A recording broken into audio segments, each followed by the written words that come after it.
in short, nakita mo lang to after it has been issued by the COA ICFAO. Tama? Opo, kasi yun yung naging basis ko ng evaluation. Sige. Okay. So kung man hong isa-isahin ito, Your Honor, no? Pero I think we are constrained by time. But the court can peruse, no, the documents, no, for its We have all information. the time, Mr. Witness. Gusto mo, attorney? Go ahead. Once Na, baka magutom once na it is tayo. formally Counsel is being argumentative with No, the witness. I'm We just object. I'm asking a question. Sabi ko, What is the question again? ang Madam? question ko, despite of all of those reports, no, dinisallow nyo pa rin yung payment of rewards. Kasi sabi ninyo, no proof of success. Di ba? Argumentative, Your Honor. Hindi, That is sinabi- the finding of this Kaya nga witness. sinasabi ko, attorney, kaya nga kinukonfirm ko. Let the witness answer, Your Your Honor. Honor, please, Mr. can the- Presiding Officer, Can- can the counsel be instructed not to stop the witness at mid-sentence, Your Honor? Your Honor, please, can the witness be directed? You just answer with yes or no. The counsel has her time to ask clarificatory questions later Your Honor, during not all redirect, Your questions. Honor. Not all questions can be answered by yes I am or on no.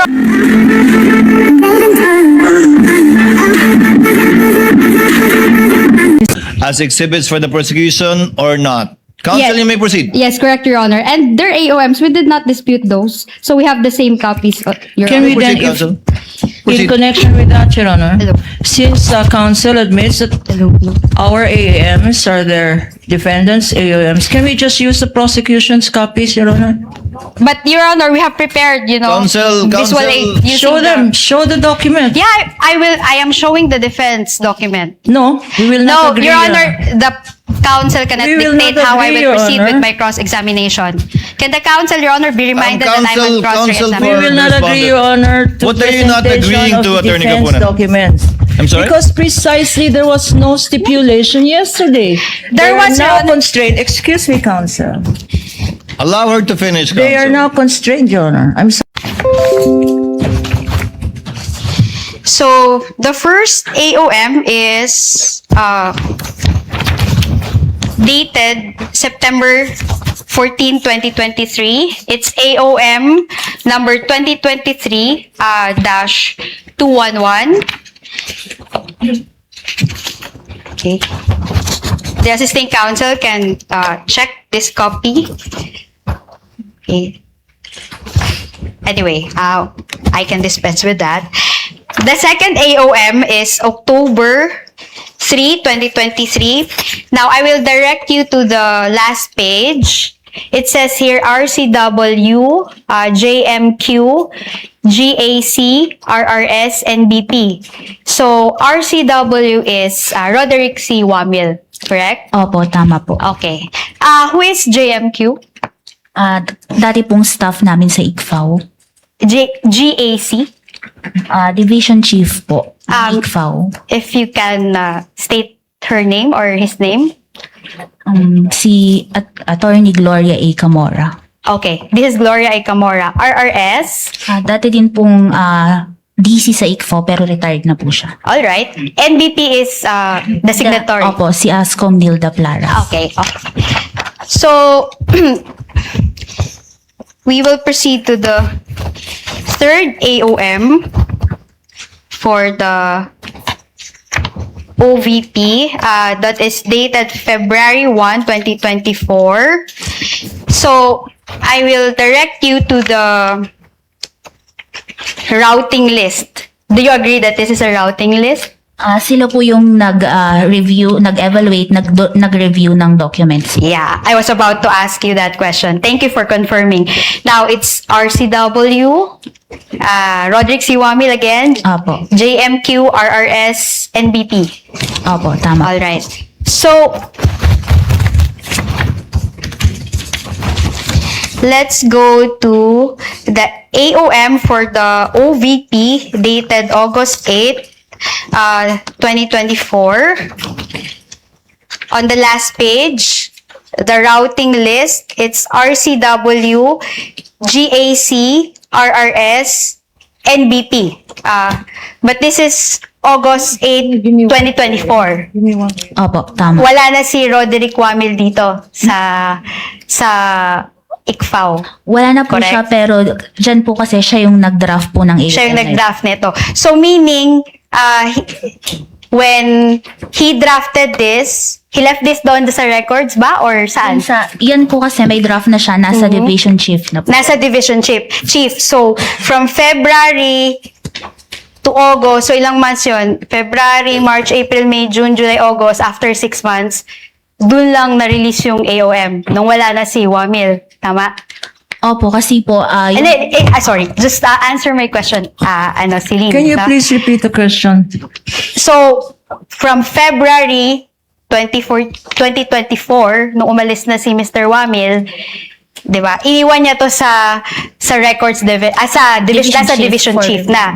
So, na-release Ask and ito. answer, Your Honor. Your Honor, preparatory nga. Sabi nga niya, i-repeat ko daw ho. She's, So, inuulit she's ko. laying the basis for her question, counsel. So, Attorney Christine, kindly yes finish your po. question. So, after 6 months, doon lang na-release yung AOM. dahil po dumaan pa ito sa Yeah, review sa po. review. Hindi ka kasali dito sa grupo na nag-review, nag-draft.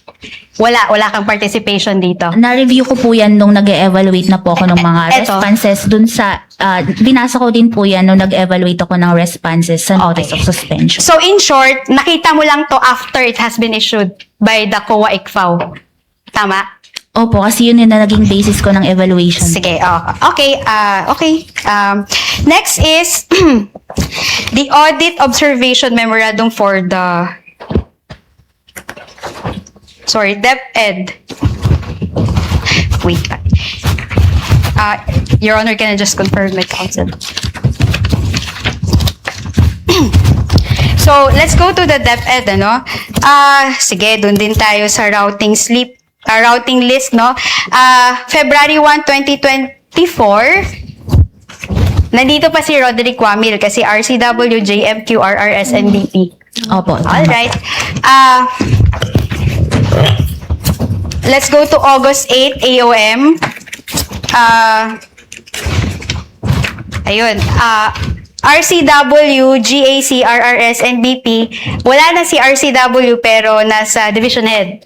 Opo, pareho po nung sa OBP. At saka na-review mo lang to nung na-issue na ng division head ng ICFAO. Opo, nung mag-evaluate na po Okay, ako ng sige. Salamat, response. Celine.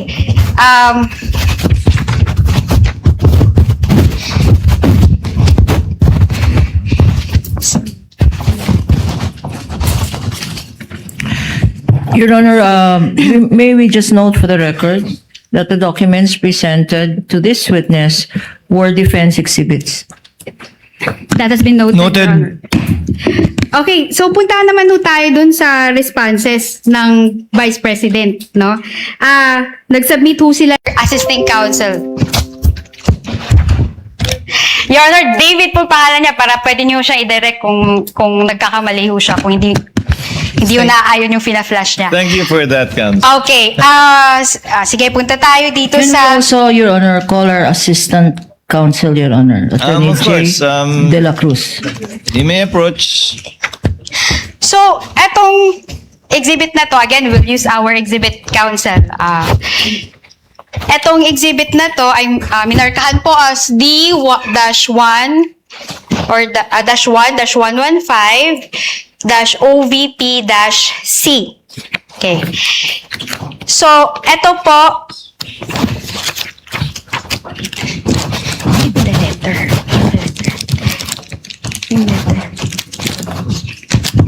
Eto. So, kasama ho dun sa submission ng Office of the Vice President is a certification dated April 4, 2024. Tama ho? Opo, kasama po Eto- yun sa response. Okay, salamat, Celine. Ito ay inisyo ni Raymond Dante P. Latchika. Opo, tama. Okay. So, sinasabi ho dito sa first paragraph, this is to certify that the confidential activities such as surveillance and information gathering were performed in 127 areas during the first quarter of CY 2023 and 111 areas during the second quarter of 2023, which enabled the team to prevent untoward incidents from transpiring during the engagements of the Vice President and the implementation of the programs of the Office of the Vice President, including the establishment of 3 new satellite offices, Isabela, in Cagayan Valley, Bicol, and BARM, and the implementation of OVP Libreng Sakay. Do you see that, Celine? Yes po. Okay, salamat. Pero sinabi nyo sa findings nyo na it doesn't pass the proof of success of the intelligence activities, correct? Yes po, Okay. under 4.8.5, Okay, hindi po siya sige. sufficient. So, kasali ho diyan sa letter na yan are what we call as Protective Intelligence Operations Report for the engagements of Vice President Sara Z. Duterte. Nakita niyo ho ba yon? Opo, tama po. Okay. So, sa bawat quarter na yon, may summary of intelligence work. Nabasa niyo ho ba yon? Yung summary po nung Ang tanong ko, nabasa niyo ba bawat quarter yung summary of intelligence work? yung kwan po, narrative po nung ano yung activity, date, Okay. location, Okay. yung timeline po. Sige po. Nakalagay po sa PIOR. So, I'll take that answer, no? So, Your Honor, please. Never mind, Your Honor. I'm She might showing not you take this my answer, Your Honor. I am showing you this document, no? This is marked as our Exhibit D-1-115-OVP-C, Your Honor. With the caption, Protective Intelligence Operations Report for the engagements of Vice President Sara Z. Duterte, first quarter CY 2023. Now, punta ho tayo sa item number 4. Okay, number 2 muna tayo sa scope, no? You can read it with me.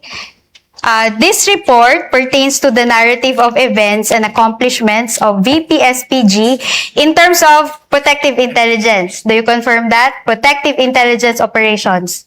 Opo, tama po. Okay. During the engagements of Vice President Sara Z. Duterte for the first quarter of CY 2023. Do you confirm that? Opo, tama. All right. Number 4. Punta tayo sa number 4. Item 4, you can read it with me.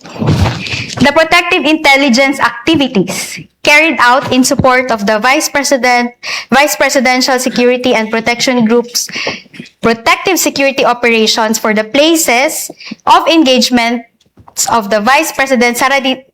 Duterte or Vice President Sara Duterte from January 1 to March 31, 2023, okay, are listed below. So, nakita nyo yan. Sakto yung basa ko ng narrative. Opo, nakalagay po yung engagement. Okay, salamat. No? Pero nakalagay ho dito in support of the Presidential Security and Protection Group's protective security operations. Based po sa document. Alright, sige. Letter A. Nakalagay dito ika 106 na taong pagkakasarinlan ng Bustos Minasa Festival Ceremony Opening. So nakalagay date covered January 2 to January 10, 2023. Location, BMA Park, Poblacion, Bustos, Bulacan. Number 3, probable threats, NPA and criminalities. So number 4, detailed intel collection team, ICT. Nakita niyo ba yan? Opo, based po sa document. Okay, salamat po. Nakalagay ho sa timeline of activities na to, may nakalagay yung table, no? Tingnan lang natin isa-isa, no? Kung ito ba talaga ay intelligence work o hindi, no? So, etong number 5, tingnan ho natin yung item number 5. Liaising with intel operatives and respective informants of the PNP for the data information gathering needed for the threat assessment on criminalities in the municipality of Bustos and its neighboring communities. Ano yan? Intelligence work ho yan? Or ano lang ng admin work lang ng Office of the Vice President? Ang pagkakaintindi ko po dyan, yan yung naging part ng ano yung activities, yung sa... Hindi, tatanungin kita, based on how it appears, ano ho yan? Liaising with Intel operatives, ano ho yan? Normal lang ho yan sa Office of the Vice President na mag-liaise with Intel operatives? Or part ho ba yan ng intelligence work? Sa tingin nyo lang ho.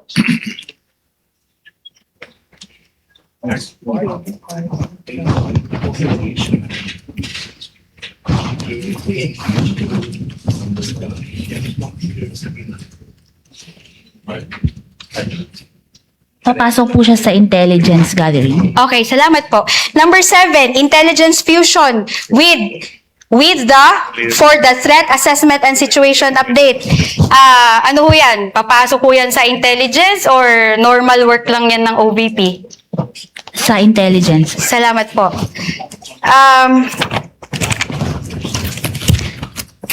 Okay, ito. Dito tayo sa actual operations, no? Profiling of participants who will be attending the event provided by organizers. Part 2 ba yan ng normal na function ng OVP? Or papasok po siya sa intelligence work? Sa intelligence work po. Okay, salamat po. Deployment of Intel operatives and informants along routes, primary and alternate, from the landing zone to the venue. Is that an OVP admin work or intelligence-related ho yan? Kasama po yan sa intelligence-related activities. Okay, salamat po. Okay, gusto ko man hong isa-isahin ito, Your Honor, no? Pero I think we are constrained by time. But the court can peruse, no, the documents, no, for its We have all information. the time, Mr. Witness. Gusto mo, attorney? Go ahead. Once Na, baka magutom na once it is tayo. formally offered, that's when Yeah. we will be able to peruse it. So, okay. So, ito yung first quarter pa lang ho ito, Miss Celine, no? Let's go to the second quarter.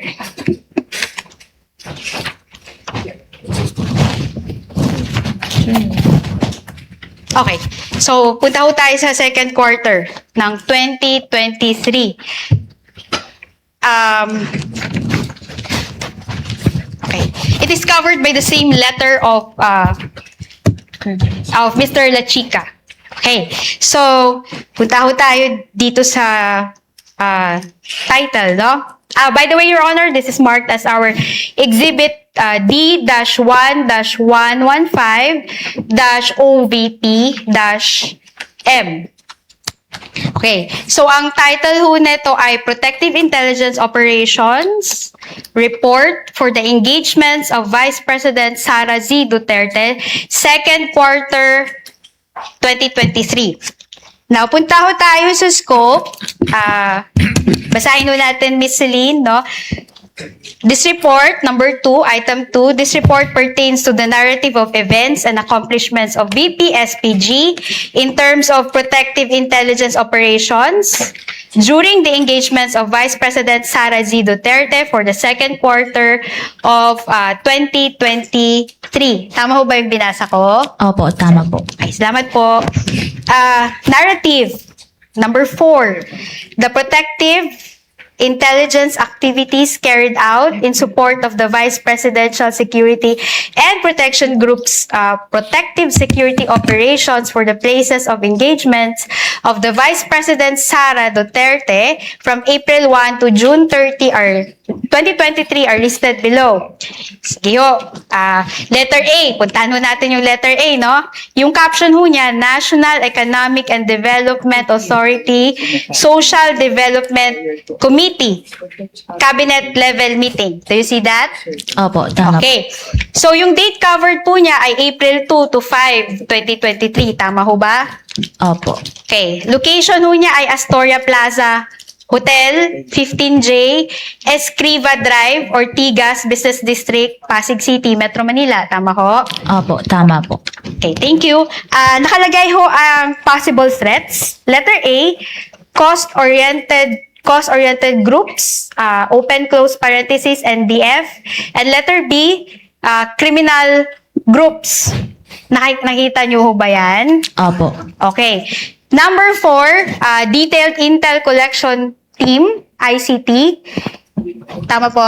Opo, tama po. So number 5, nakalagay na dito yung timeline of activities. No, as shown below, the timeline of activities for the engagement of the Vice President. Now, punta ho tayo sa number 3. Okay. Liaising with intel operatives and respective informants of the PNP for the data information gathering needed for the threat assessment on criminals in Pasig City and its neighboring communities. Ano ho ba yan? Administrative work lang ho ba yan ng OBP or part ho ba yan ng intel work? Tingin nyo. Intel work po. Okay. Number 6, intelligence fusion with for the threat assessment and situation update. Intelligence work or normal lang yan na part ng OVP, admin work? Intelligence work po. Okay, salamat po. Okay. Eto, number 8, ocular inspection, casing and surveillance of the venue. Ano ba yan? Part lang yan ng OVP admin work or intelligence work po yan? Sa tingin nyo po? Intelligence work po. Okay, salamat po. Number 12, final briefing to intel operatives and informants. Part 2 ba yan ng tips and informants along routes, primary and alternate from the PNP and MMDA? Part 2 ba yan ng surveillance activities or normal lang yan sa OVP? Part po ng surveillance activities. Okay, salamat po. Number 16, provided intelligence coverage prior to the arrival, actual, and departure of the Vice President. Part 2 ba yan ng surveillance or normal lang yan sa OVP? Surveillance po. Okay, salamat. May nakalagay dito na post operations, no? Okay, number 18. Continuous collaboration with the intel operatives of Pasig City Police Office. Surveillance ba yan or normal lang na admin work yan ng Office of the Vice President? Surveillance po. Okay, salamat po. Sige. No. Meron pa tayong ibang nakalista ho dito which the Honorable Court can also peruse. Okay. So, punta ho tayo sa third quarter. Another letter to certification.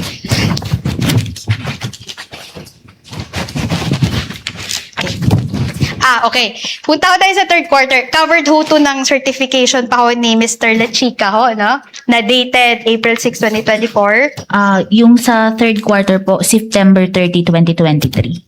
Yes, pero I mean, covered pa yun ng submission kasi nakalagay naman dito. Wait, saan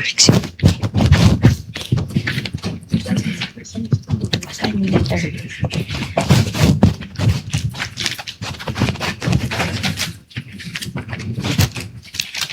Excuse me lang, Your Honor. I will confirm with my counsel. Okay, ayun na. So, may certification dito na sinabit si Mr. Dante Lachica dated September 30, 2023. Nakalagay ho dito, babasahin ko ho, si Lynn, okay lang? Opo. Sige, sabay tayo. Ano? This is to certify, Silene pala, sorry po. This is to certify that confidential activities such as surveillance and information gathering were performed in 122 areas during the third quarter of CY 2023, which enabled the team to prevent untoward incidents from transpiring during the engagements of the Vice President and in the implementation of the programs of the Office of the Vice President, including the establishment of 3 new satellite offices, Isabela in Cagayan, Valley, Bicol, and Barm, and the implementation of the OVP Libreng Sakay Program. Tama ho ba yung binabasa ko? Opo. Okay, so ito ho yung naging support niya, proof of success of the information gathering na sinabit ni Office of the Vice President. Tama ho? Opo, response po nila sa AOM for the third Salamat quarter. po. Your Honor, this has been marked as Exhibit D-1-116-OVP-B for the court's information. Now, may naka-attach ho dito na PIOR, no? Yun yung tawag natin doon, no? Protective Intelligence Operations Report for the engagements of Vice President Sara Z. Duterte for the third quarter of 2023. Okay, nakikita niyo ho ba yan? Opo. Your Honor, this has been marked as Exhibit D-1-116-OVP-C for the respondent. Now, tingnan ho natin yung scope again, Celine. No? This report pertains to the narrative of events and accomplishments of the VPSPG in terms of protective intelligence operations during the engagement of the Vice President Sara Z. Duterte for the third quarter CY 2023. Do you see that? Opo. Okay, salamat. As well as the third quarter, which is itong binasa nyo. Opo, kasama din po yan. Okay. But, despite of all of this, no, sinabi mo, hindi, disallowed pa rin yan kasi walang evidence of success eh. No? Walang evidence of success eh, no? Your Honor. Wait lang. Kindly turn on the mic for the prosecutor. Your Honor, the counsel is being argumentative with No, the witness. I'm We just object. I'm asking a question. Sabi ko, What is the question again? ang Madam? question ko, despite of all of those reports, no, dinisallow nyo pa rin yung payment of rewards. Kasi sabi ninyo, no proof of success. Di ba? Argumentative, Your Honor. Hindi, That is sinabi- the finding of this Kaya nga witness. sinasabi ko, attorney, kaya nga kinukonfirm ko. Counsel, if you please. Witness may answer. Objection is overruled. Witness said that she indeed disallowed and or gave AOMs because there was no proof of success. I even remember her saying, wala naman daw nahuli. So please answer, Celine. Yes po, kasama po yun sa notice of disallowance ko na na-issue noong March 31, 2026. Hindi Oh. po sufficient yung PIOR and the certification na evidence na nagpapakita ng success ng information gathering. Okay, I get that. But are you aware that one of the purposes of intelligence work is crime prevention? Your Honor, please, may we know where this is leading? Because we are not talking about intelligence funds. We're talking But about... confidential funds. So I Confidential convert my funds. question, Your Honor. Counsel, kindly Yes. wait for Attorney Capulan to finish with her objection. Are you referring to... Counsel, I will Intelligence rephrase funds my or question. I will confidential rephrase funds? my question. counsels, please address the court, not Your each Honor, other. please. Your Honor, please. Your Honor, please, may I object to this line of questioning? In fact, I have not stood up because all the questions referred to intelligence funds, Your Honor, when the topic today is confidential funds. And I would like to put that on record, Your Honor, especially this last question, where she Your Honor. specifically refers to conclusions as to use of intelligence funds. The objection is noted, and counsel has already stated that she will rephrase, kindly rephrase, Attorney Christine. All right. So, ang tanong ko kanina, no? Sabi nyo nga, no? Dinisallow nyo yung rewards kasi nga walang evidence of success ng information gathering. Tama ho? Opo. Okay. Kasi nga ho, gusto nyo ho ng proof na may nahuli. Sinabi nyo yan kahapon sa testimony nyo. Yes po, kasi naipakita po doon yung probable threat. So, ang hinihanap na proof of success is kung may na-apprehend po. Okay, apprehended. So, apprehensions, no? So, ang tanong ko sa'yo ngayon, alam niyo ho ba, no? Do you know that one of the purposes of a confidential activity or a surveillance is crime prevention? Alam niyo ho ba yon? Ang sa confidential... Hindi, alam niyo ho ba yon? Tanong ko lang ho, alam niyo ho ba na isa sa mga purposes ng surveillance or ng confidential work ay crime prevention? Alam niyo ho ba yon? kasama po ang crime prevention pero depende rin po Hindi, ito sa just mandate. answer my question, mandate ng yes or agency. no. Attorney Celine, Do you agree? Yeah. Kasama po ba yon o hindi? Yung sa crime prevention po, kasama po yun sa... Wait, pero let her depende answer. pa din po ito sa, sa mandate po ng Ang ganda lang, agency. kasama po ba siya sa surveillance at paggamit ng confidential fund, crime prevention? Yes or no? Opo, kasama po. Okay, salamat, Celine. Okay. In fact, meron tayong 3 klase ng surveillance work. Alam niyo ba 'yon, Celine? May background ho kayo sa mga surveillance, intelligence work, confidential work. Based lang po sa joint circular na for surveillance activities yung confidential fund. So actually, yung surveillance do you agree with me? May 3 klase ho yan. Una, preventive surveillance. Alam niyo ba 'yon? No basis, Your Honor. No basis Hindi, for this tinatanong ko lang ho question. kung alam niyo ho ba. Your Honor, the surveillance work that this Your Honor- witness testified to is as defined in the circular, Your So, Honor. what is surveillance work as defined in the circular? Ito po yung yung kasing, di ba po yung confidential expenses is used by agencies for surveillance and surveillance activities na makakatulong po na maisagawa ang mandate ng isang Okay, agency. sige. Sige, nandun na tayo sa maisagawa yung mandate nila. So, tanong ko sa'yo, did the circular limit that to crime prevention? Kasi nga sabi mo, kailangan to apprehension. Kasi nga sabi mo, dapat may mahuli. Sinabi mo ba yan sa JC na dapat may mahuli?